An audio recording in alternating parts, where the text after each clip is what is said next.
fardu joy ji keso kahache jorani manguna dong sarti pen bai pri nang raje klarbon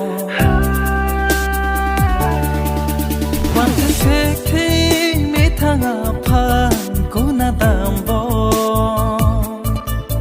tang nang phan kang hon ji sikar ibat bo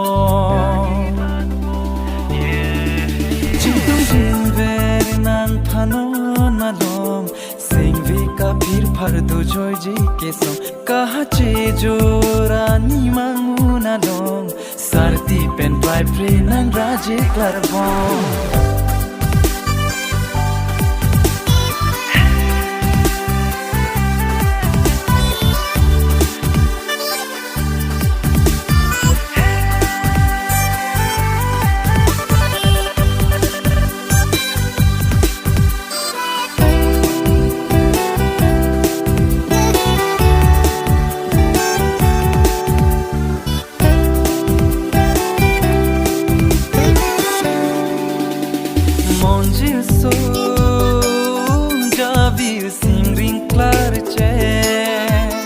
Sengkarong katharu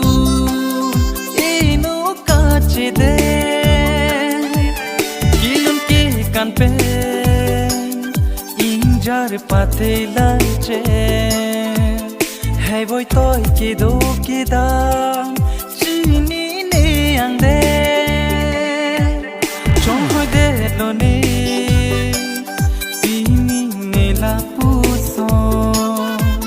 nikaya lirka chila e son son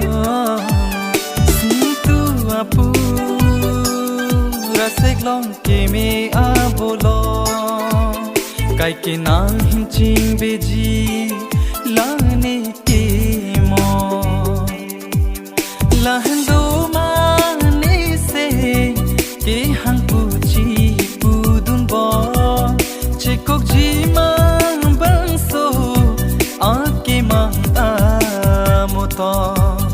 lahlo mane se ke hakuchi pudun bo chekok ji mang bangso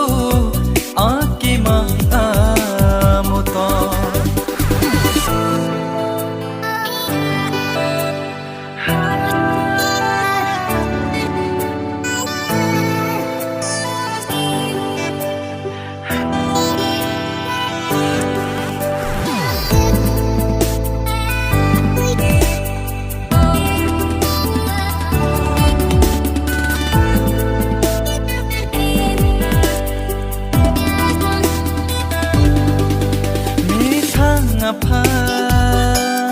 kachilang prek vi ason be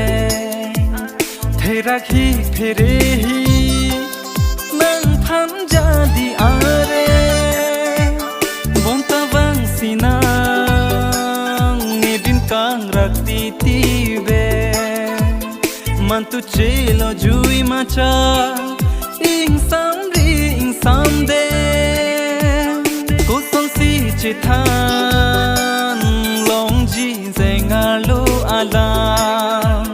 nang tang ji mane phan ke me bo tor boka